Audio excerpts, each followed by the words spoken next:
कंस के हाथ से छूटकर योग माया का आकाश में जाकर भविष्यवाणी करना।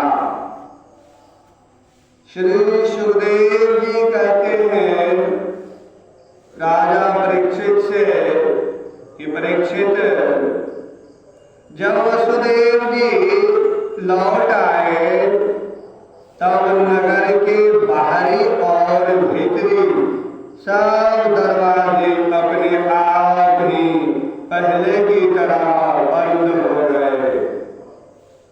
इसके बाद नवजात शिशु के रोने की आवाज सुनकर द्वारपालों की नींद टूट गई।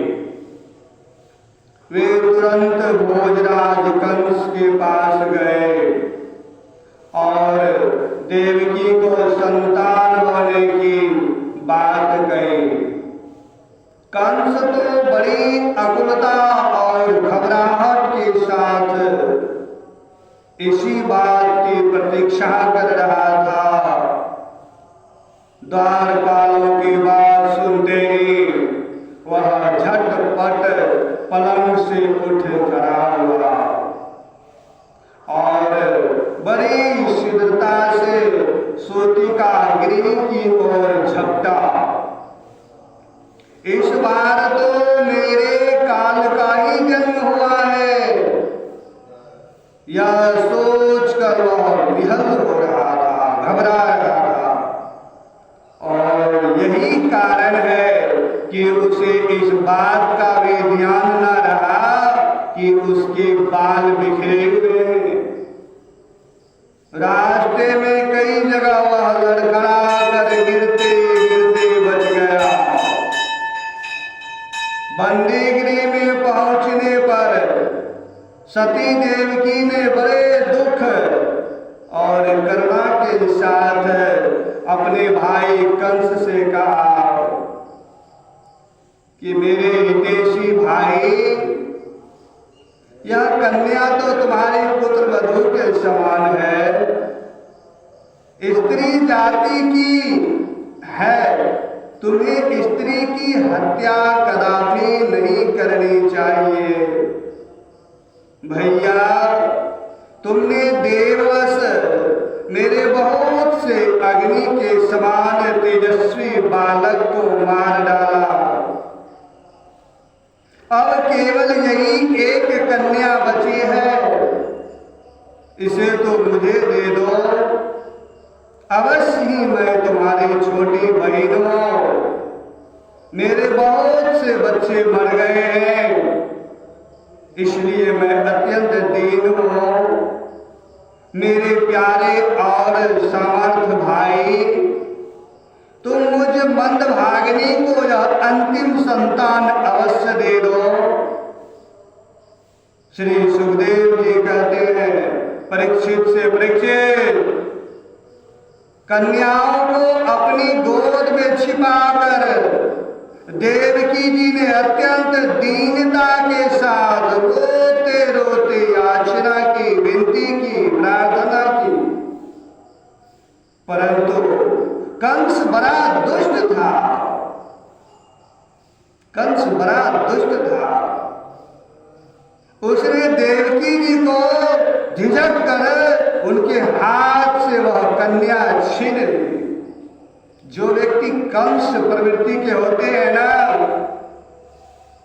उनको अच्छी बातें सही नहीं लगता है।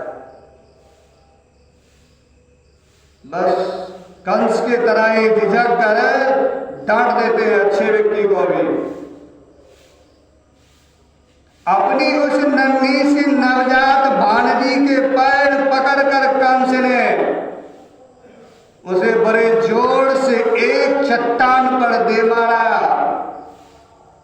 स्वार्थ ने उसके हृदय से सौहार्द को समूल उखाड़ फेंका था।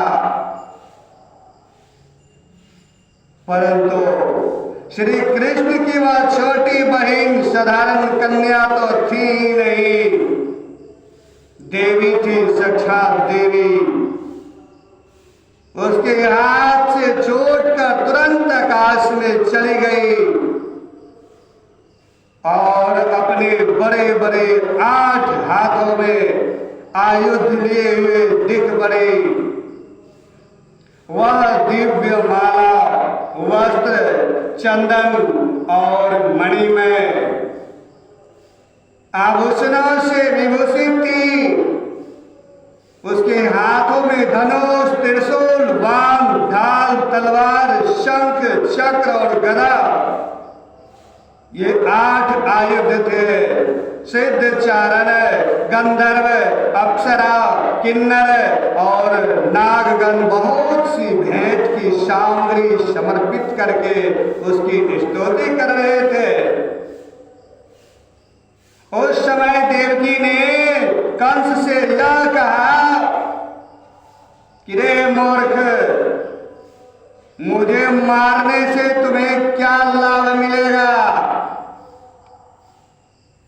रे मूर्ख, मुझे मारने से तुझे क्या मिलेगा? तेरे पूर्व जन्म का शत्रु तुझे मारने के लिए किसी स्थान पर पैदा हो चुका है। अब तो व्यर्थ निर्दोष बालकों की हत्या न कर दिया कर। कंस से इस प्रकार कहकर भगवती योग माया वहां से अंतर्धान हो गई और पृथ्वी के अनेक स्थानों में विभिन्न नामों से प्रसिद्ध हुई। देवकी की यह बात सुनकर कंस को असीम आश्चर्य हुआ। उसने उसी समय देवकी और वसुदेव को कैद से छोड़ दिया और बड़ी नम्रता से उसने कहा, कंस कह रहे हैं अपनी प्यारी बहन से कि मेरी प्यारी बहन और वानोई जी, हाय हाय, मैं बड़ा पापी हूं, मैं बड़ा दुष्ट हूं, मैं बड़ा दुराचारी हूं। राक्षस जैसे अपने ही बच्चों को मार डालता है, वैसे ही मैंने तुम्हारे बहुत से लड़के को मार डाला हूं। इस बात का मुझे बड़ा दुख है, खेद है। मैं इतना दुष्ट हूं कि करुणा का तो मुझ में लेश भी नहीं है। मैंने अपने भाई, बंधु और हितैषियों का त्याग कर दिया। मैंने अपने भाई, बंधु और हितैषियों तक का त्याग कर दिया। पता नहीं अब मुझे किस नरक में जाना पड़ेगा। वास्तव में तो मैं ब्रह्मघाती के समान जीवित होने पर भी मुर्दा ही हूं।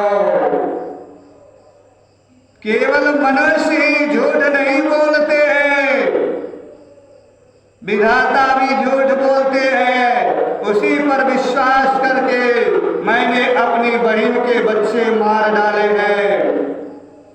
ओह, मैं कितना पापी हूं। तुम दोनों महात्मा हो, तुम दोनों महात्मा हो। अपने पुत्रों के लिए शोक मत करो, दुख मत जताओ। उन्हें तो अपने कर्म का ही फल मिला है। उन्हें तो अपने कर्म का ही फल मिला है। सभी प्राणी प्रारब्ध के अधीन हैं। इसी से वे सदा सर्वदा एक साथ नहीं रह सकते हैं। जैसे मिट्टी के बने हुए पदार्थ बनते और बिगड़ते हैं, परंतु मिट्टी में कोई अदल बदल नहीं होता है। वैसे ही शरीर का तो बनना बिगड़ना होता ही रहता है। परंतु आत्मा पर इसका कोई फर्क नहीं पड़ता है, कोई प्रभाव नहीं पड़ता है। जो लोग इस तत्व को नहीं जानते हैं वे इस आत्मा शरीर को ही आत्मा मान बैठते हैं। यही उल्टी बुद्धि अथवा अज्ञान है। इसी के कारण जन्म और मृत्यु होते हैं। और जब तक यह अज्ञान नहीं मिटता है तब तक सुख दुख रूप संसार से छुटकारा नहीं मिल सकता है, नहीं मिलता है। मेरी प्यारी बहन, यद्यपि मैंने तुम्हारे पुत्रों को मार डाला है, फिर भी तुम उनके लिए दुख ना करो, शोक ना करो, क्योंकि सभी प्राणियों को विवश होकर अपने कर्मों का फल भोगना पड़ता है। अपने स्वरूप को ना जानने के कारण जीव जब तक यह मानता रहता है कि मैं मरने वाला हूं या मारा जाता हूं, तब तक शरीर के जन्म और मृत्यु का अभिमान करने वाला वह अज्ञानी बाध्य और बाधक भाव को प्राप्त होता है। अर्थात वह दूसरों को दुख देता है और स्वयं दुख भोगता है। मेरी यह दुष्टता तुम दोनों क्षमा करो, तुम दोनों क्षमा करो, क्योंकि तुम बड़े साधु स्वभाव और दिनों के रक्षक हो।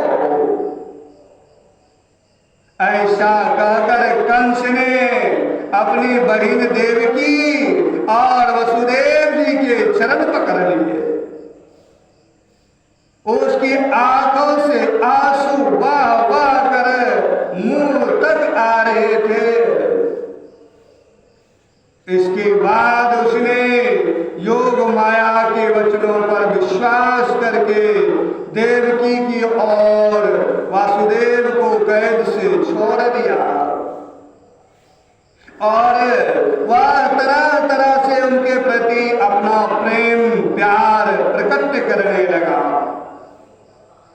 जब देवकी जी ने देखा कि भाई कंस को पश्चाताप हो रहा है, तब उन्होंने उसे क्षमा कर दिया, तब उन्होंने उसे क्षमा कर दिया। हम लोग क्या करते हैं, गाली भी देते हैं, मारते भी हैं, तब कहते हैं कि मुझे ऐसे क्षमा कर दे। कैसे हो जाएगा? कितना घमंडी था कंस, कितना बलवान था। देखो क्या गति हुआ। वे उसके पहले अपराधों को भूल गई और वसुदेव जी ने हंसकर कंस से कहा, मनस्वी कंस, आप जो कहते हैं वह ठीक वैसा ही है। जीव अज्ञान के कारण इस शरीर आदि को मैं मान बैठते हैं, इसी से अपने पराये का भेद हो जाता है और यह भेद दृष्टि हो जाने पर तो वे शोक, हर्ष, भय, द्वेष, लोभ और मोह मद से अंधे हो जाते हैं। फिर तो उन्हें इस बात का पता ही नहीं रहता है कि सबके प्रेरक भगवान ही है। एक भाव से दूसरे भाव का, एक वस्तु से दूसरी वस्तु का नाश करा रहे हैं। श्री सुखदेव जी कहते हैं, परीक्षित, जब वसुदेव और देवकी ने होकर, खुश होकर निष्कपट भाव से कंस के साथ बातचीत की। तब उनसे अनुमति लेकर वह अपने महल में चला गया। वह रात्रि बीत जाने पर कंस ने अपने मंत्रियों को बुलाया और योग माया ने जो कुछ कहा था वह सब उन्हें कह सुनाया। कंस के मंत्री पूर्णतया नीति निपुण थे। दैत्य होने के कारण स्वभाव से ही देवताओं के प्रति शत्रु भाव रखते थे।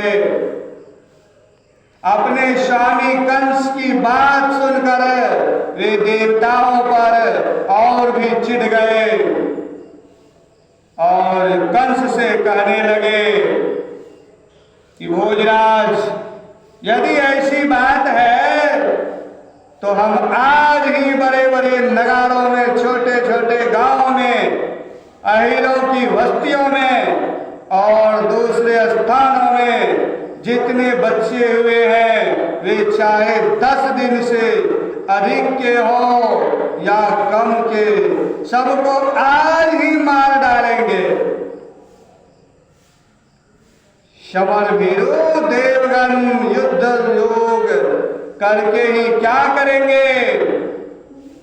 वे तो आपके धनुष की टंकार सुनकर ही सदा सर्वदा घबराए रहते हैं। जिस समय युद्ध भूमि में आप चोट पर चोट करने लगते हैं, बाण वर्षा से घायल होकर अपने प्राणों की रक्षा के लिए समर प्रायण छोड़कर देवलोक पलायन होकर इधर उधर भाग जाते हैं। कुछ देवता तो अपने अस्त्र शस्त्र जमीन पर डाल देते हैं और हाथ जोड़कर आपके सामने अपनी दीनता प्रकट करने लगते हैं। कोई अपनी चोटी के बाल तथा कच्छ खोलकर आपकी शरण में आकर कहते हैं कि हम भयभीत हैं, हम भयभीत हैं, हमारी रक्षा कीजिए। आप उन शत्रुओं को नहीं मारते तो अस्त्र शस्त्र भूल गए हो, जिनका रथ टूट गया हो, जो डर गए हो, जो लोग युद्ध छोड़कर अन्य मस्त हो गए हो, जिनका धनुष टूट गया हो या जिन्होंने युद्ध से अपना मुख मोड़ लिया हो, उन्हें भी आप नहीं मारते। देवता तो बस वही वीर बनते हैं जहां कोई लड़ाई झगड़ा ना हो, रणभूमि के बाहर वे बड़ी बड़ी डिंग हाँकते हैं। उनसे तथा एकांतवासी विष्णु, वनवासी शंकर, अल्पवीर इंद्र और तपस्वी ब्रह्मा से भी हमें क्या भय हो सकता है, हमें क्या डर हो सकता है।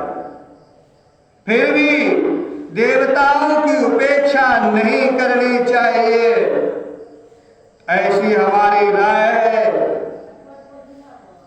क्योंकि हैं तो वे शत्रु ही, इसलिए उनकी जड़ उखाड़ फेंकने के लिए आप हम जैसे विश्वास पात्र सेवकों को नियुक्त कर दीजिए। जब मनुष्य के शरीर में रोग हो जाता है और उसकी चिकित्सा नहीं की जाती है, उपेक्षाकृत कर दी जाती है, तब रोग अपनी जड़ जमा लेता है और फिर वह असाध्य हो जाता है, फिर वो साध्य नहीं रहता है। अथवा जैसे इंद्रियों की उपेक्षा कर देने पर उनका दमन असंभव हो जाता है, वैसे ही यदि पहले शत्रु की उपेक्षा कर दी जाए और वह अपना पांव जमा ले तो फिर उसको हराना कठिन हो हो जाता है। देवताओं की जड़ है विष्णु और वह वहां रहता है जहां सनातन धर्म है। विष्णु वहां रहता है जहां सनातन धर्म है। सनातन धर्म की जड़ है।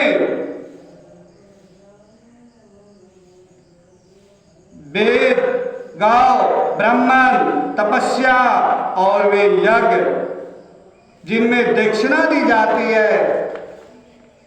इसलिए भोजराज, हम लोग वेदवादी, ब्राह्मण, तपस्वी, याज्ञिक और यज्ञ के लिए घी आदि भविष्य पदार्थ देने वाली गायों का पूर्ण रूप से नाश कर डालेंगे। ब्राह्मण, गौ, वेद, तपस्या, सत्य, इंद्रिय दमन, मनोनिग्रह, श्रद्धा, दया, तितिक्षा और यज्ञ विष्णु के ही शरीर है। वह विष्णु ही सारे देवताओं का स्वामी तथा असुरों का प्रधान द्वेषी है। परंतु वह किसी गुफा में छिपा रहता है। महादेव, ब्रह्मा और सारे देवताओं की जड़ वही है, जड़ वही है विष्णु। उसको मार डालने का उपाय यह है कि ऋषियों को मार डाला जाए, महात्माओं को मार डाला जाए। श्री सुखदेव जी कहते हैं परीक्षित से, परीक्षित, एक तो कंस की बुद्धि स्वयं ही बिगड़ी हुई थी, फिर उसे मंत्री ऐसे मिले थे जो उससे भी बढ़कर दुष्ट थे, दुराचारी थे। इस प्रकार उनसे सलाह करके काल के फंदे में फंसे हुए असुर कंस ने यही ठीक समझा। इस प्रकार उनसे सलाह करके काल के फंदे में फंसे हुए असुर कंस ने यही ठीक समझा कि ब्राह्मणों को ही मार डाला जाए। उसने हिंसा प्रेमी राक्षसों को सत्पुरुषों की हिंसा करने का आदेश दे दिया। वे इच्छा अनुसार रूप धारण कर सकते थे। जब वे इधर उधर चले गए तब कंस ने अपने महल में प्रवेश किया। उन असुरों की प्रकृति थी रजोगुणी। तमोगुण के कारण उनका चित्त उचित और अनुचित के विवेक से रहित हो गया था। उनके सिर पर मौत नाच रही थी, मौत नृत्य कर रही थी। यही कारण है कि उन्होंने संतों से द्वेष किया, संतों से वैर किया। परीक्षित, जो लोग महान संत पुरुषों का अनादर करते हैं, अपमान करते हैं, उन्नतता करते हैं, उसके साथ उनका वह कुकर्म, उनकी आयु, लक्ष्मी, कीर्ति, धर्म, लोक, परलोक, विषय, भोग और सबके सब कल्याण के साधनों को नष्ट कर देता है उनके कुकर्मों ने।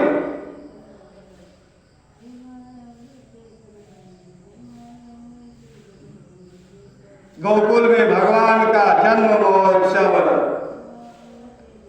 श्री सुखदेव जी कहते हैं राजा परीक्षित से, परीक्षित,